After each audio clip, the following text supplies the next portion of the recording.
Los trastornos mentales no existen. Así, empecemos sin suavizarlo, directos al meollo. No son una enfermedad, no son un fallo de fábrica, no son algo esencial. Y desde luego no son el mero resultado de un desequilibrio químico misterioso que solo los médicos pueden arreglar.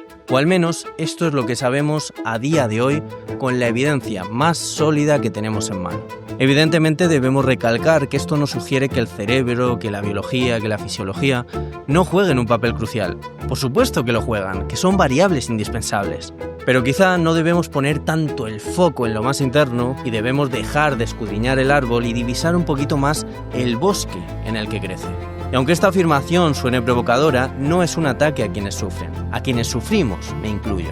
No es un negacionismo del dolor ni de la angustia. Al contrario, es la defensa más radical de que tu experiencia, por muy devastadora que sea, tiene un sentido, tiene un origen, una historia que se puede entender y transformar. El sufrimiento existe, eso es innegable. Lo que pretendemos cuestionar son las causas que gestan tal dolor. La depresión existe, ese peso aplastante que te quita las ganas de moverte, que apaga el color de todo lo que antes importaba, que te hace ver en blanco y negro lo que antes poseía colores abigarrados.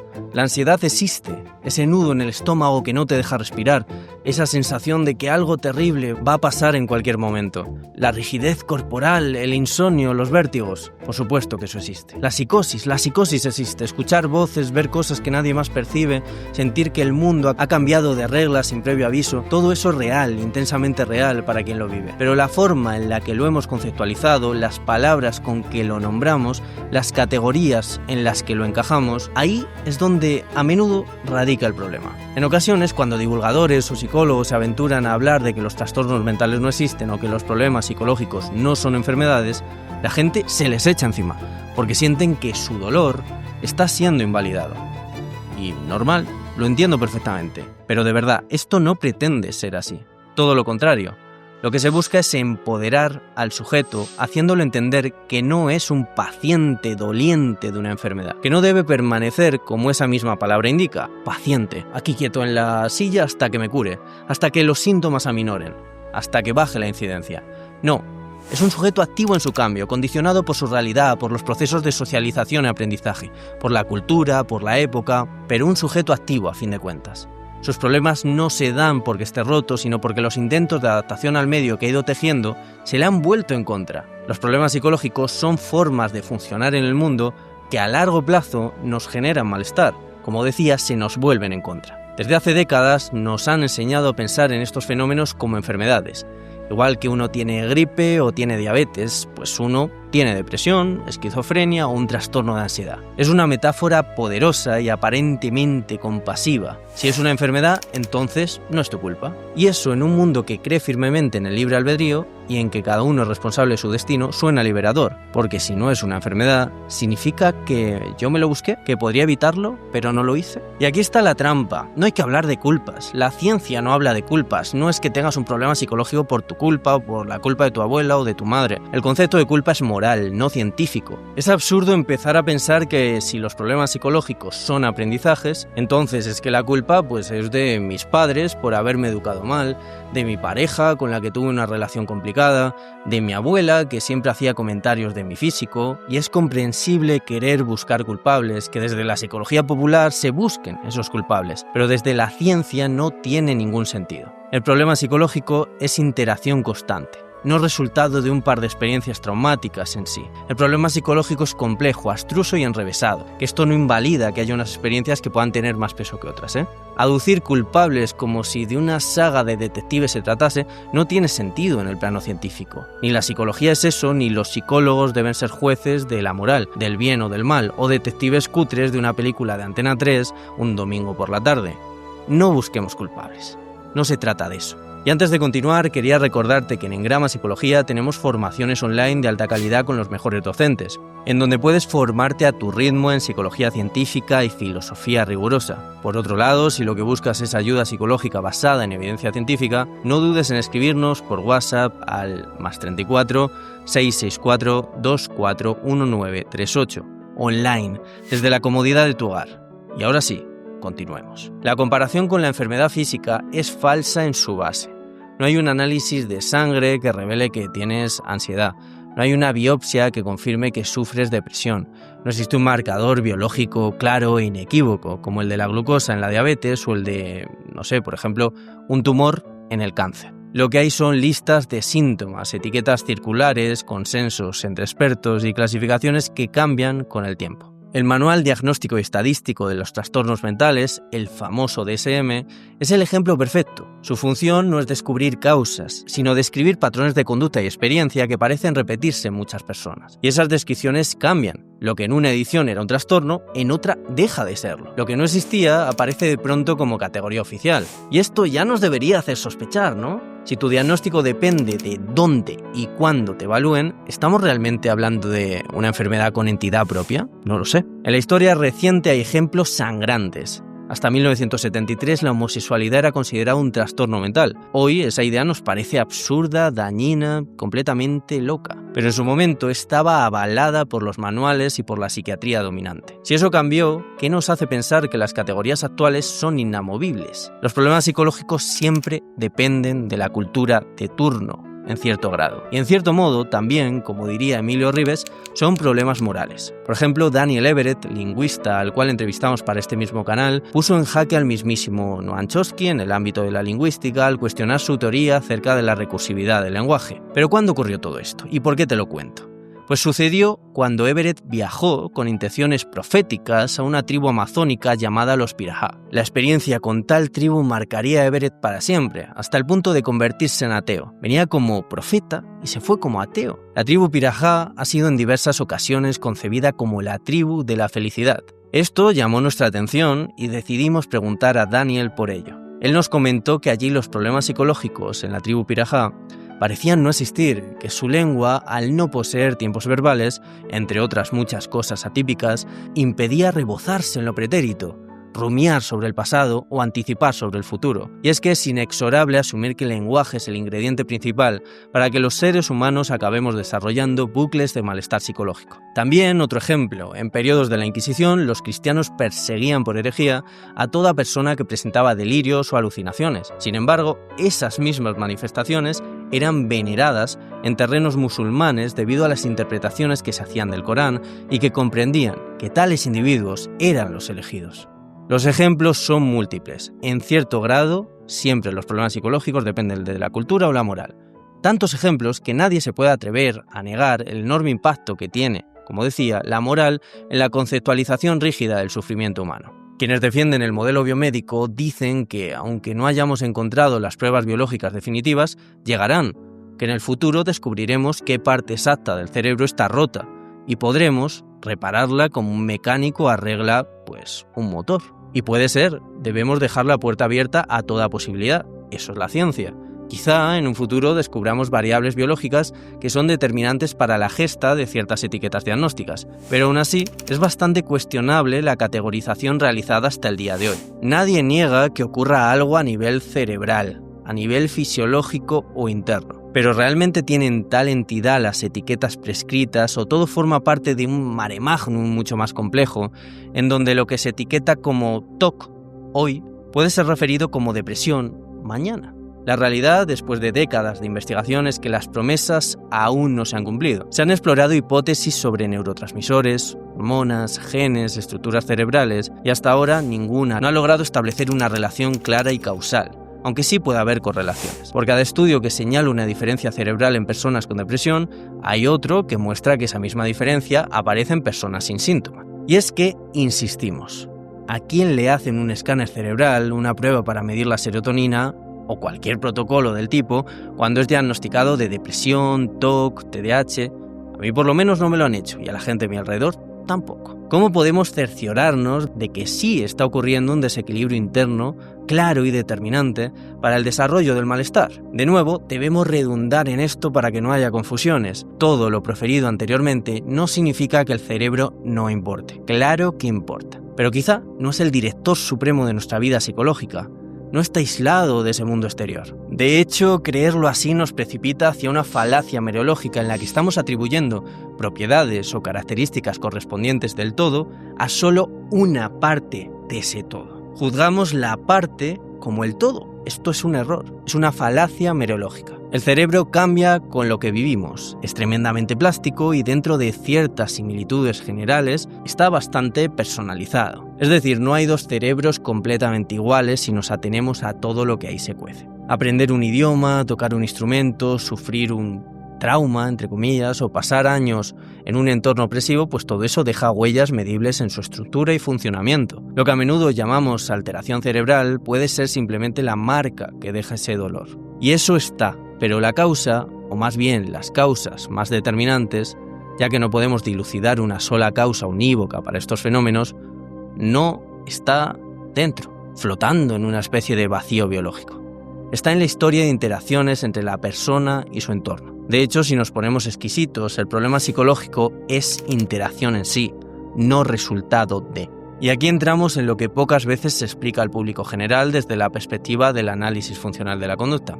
Los problemas psicológicos no son enfermedades, sino patrones de comportamiento aprendidos, intentos de adaptación al medio, formas de funcionar en el mundo que se nos acaban volviendo en contra. Y digo comportamiento en el sentido amplio, lo que haces, pero también lo que piensas, también lo que sientes. Todo eso es conducta.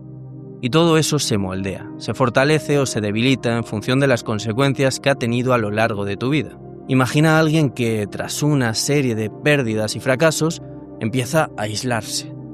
Al principio, dejar de salir y evitar compromisos le da un alivio temporal. No tiene que enfrentarse a situaciones que le generan dolor o ansiedad. Ese alivio refuerza la conducta de aislarse. Poco a poco, esa estrategia que servía para protegerse se convierte en una prisión. Desde fuera lo llamamos depresión, pero dentro es un aprendizaje que en su momento tuvo sentido, aunque ahora sea destructivo. Es lógico pensar que todo esto suena místico, poco riguroso, magufo o nada científico. Y es que estamos acostumbrados a que lo científico solo sea aquello que se reduce a un nivel de análisis inferior, es decir, a lo neuro, a lo biológico. Pero aunque no hablemos de cerebros directamente, que podríamos, pero no es práctico para atender y explicar los malestares humanos, este tipo de concepciones son perfectamente científicas y de hecho se asientan sobre postulados teóricos con una gran solidez, como son los principios de aprendizaje. Todo lo que fue sembrándose por parte de Pavlov, Thorndike, Watson, Skinner, y que a fin de cuentas nos permite conocer por qué hacemos lo que hacemos, cómo podemos cambiar nuestro comportamiento, qué leyes hay detrás de lo que rige nuestro comportamiento. Y es que sí, aunque no queramos asumirlo, aunque no queramos despojarnos de la sensación de libertad o de creernos especiales en el mundo, nuestro comportamiento está regido por leyes. Puede controlarse, puede predecirse, puede explicarse. Piensa también, por ejemplo, en un trastorno de la conducta alimentaria. Vivimos en un mundo que asocia, por ejemplo, la delgadez con valor, con belleza, con éxito, normalmente, ¿no? Pues un adolescente empieza a restringir su alimentación y recibe cumplidos por su fuerza de voluntad, ¿no? Por lo guapa que está ahora en comparación con su estado anterior. Todo ese refuerzo social, sumado a la sensación de control, fortalece la conducta de comer menos. Con el tiempo, esa conducta se va volviendo menos dúctil y se convierte en algo que incluso amenaza su vida. Pero no empezó como una enfermedad misteriosa. Empezó como una adaptación a un contexto cultural que en todo caso sí podríamos etiquetar como enfermo, aunque esto también pueda tener connotaciones morales. Y es que lo podrido no suele ser la manzana, sino el cesto que las contiene. Además, con este último ejemplo podemos divisar ciertas carencias del modelo biomédico. Pongamos el caso de un chico que está muy metido en el mundo fitness y que parece no tener ningún problema más allá. Sin embargo, cada vez que sale con sus amigos, dice que, fiesta, me permito un cheat meal, arraso con todo el buffet, ponme el pollo agridulce, ponme todo, las pizzas, todo, hasta que acabo al borde del cólico. Dilatación intestinal, no se puede ni respirar, y esto pues parece un juego, algo divertido, incluso extraordinario, fuera de la cotidianidad de nuestro protagonista. Entonces, ¿qué podría ser pernicioso aquí? ¿Qué hay de malo? Pues esto no se queda en el atracón, sino que, por si fuera poco, el chico se dedica a compensar mediante jornadas de ejercicio altamente intenso durante los sucesivos días al cheat meal. Claro, no reconoce tener ningún problema, lo oculta o enmascara bajo la idea de que lleva un estilo de vida fitness. No vomita, no se mete los dedos, es cierto. Entonces, no acaba por ser recogido dentro de ciertas etiquetas diagnósticas estancas y obsoletas. Pero realmente su forma de compensar, aunque no vomite, no es distinta a la del vómito que puede ejercer otra persona. Al final se purga. Lo que cambia es la topografía de la conducta, la morfología, el envoltorio de la misma, pero no cambia la función. Y este es el principal problema que tenemos con las etiquetas diagnósticas, con la categorización de trastornos mentales. Son categorías formales, no funcionales. Esto acaba por meter dentro del mismo saco a cuestiones que poco o nada tienen que ver entre sí. Yendo a otro ejemplo. Imaginemos una persona que sufre un accidente con la moto y esto le provoca un traumatismo cerebral severo. Esta persona, lógicamente, empieza a comportarse de manera distinta, ¿no? Por ejemplo, apática, no sale de casa, no tiene motivaciones, parece deprimida. Su caso poco o nada tiene que ver con el de otra persona que muestra la misma topografía de comportamiento, pero en este caso debido a incidentes relacionales en su trabajo. Pareja, familia, a lo mejor la han despedido, ha roto con su pareja. Ambas cosas lo llamamos depresión porque el envoltorio, lo que vemos de las conductas, es similar o idéntico. Pero realmente no se parecen demasiado si nos atenemos a la función subyacente. Una persona ha sufrido un traumatismo que le ha dañado el cerebro. Otra tiene problemas relacionales. Lo primero es un problema médico, aunque pueda desembocar en aspectos que puedan ser abordados por psicólogos. Lo segundo sí es un problema psicológico, aunque pueda desembocar en problemas médicos. Y aquí vamos a entrar de lleno con el uso de los psicofármacos. A nadie le sorprende ya a día de hoy la idea de que la industria farmacéutica tiene algunos lados oscuros. De hecho, hay psicofármacos que parecen tener salida de la mano de una nueva categorización de trastorno mental. Igualmente, aunque críticos con ello, no seremos nosotros los que criminalicemos el uso de psicofármacos. A fin de cuentas, son parches, pero parches que pueden incluso salvar vidas en determinados momentos. Mismamente, si una persona tiene muchísima ansiedad y no logra conciliar el sueño ningún día, difícilmente va a poder adherirse a un proceso terapéutico y empezar a resolver sus malestares. Por lo tanto, genial si se toma el psicofármaco de manera puntual, recetado por su médico, hasta que se vaya encontrando en un estado óptimo o aceptable para exponerse a lo que tiene que exponerse, o a trabajar lo que tiene que trabajar. Lo que tenemos que tener claro es que el fármaco no está curando nada, está parcheando, está sirviendo de muleta. Y esto puede ser muy útil, pero lo que ayuda a desenredar el bucle es la terapia.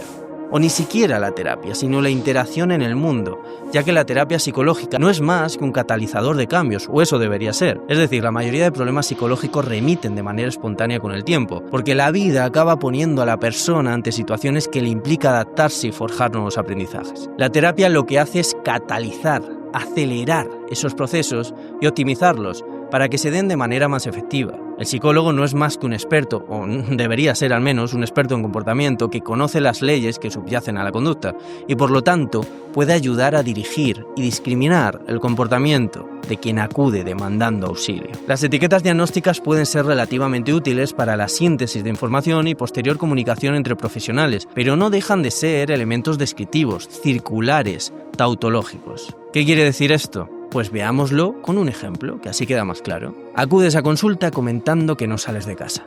Estás triste, estás apática, estás sin ganas de nada, desmotivada. Te acaban diagnosticando depresión. Ponte que preguntas por qué te lo diagnostican. Te dirán que porque no sales de casa, porque estás triste, apática, sin ganas de nada, desmotivada.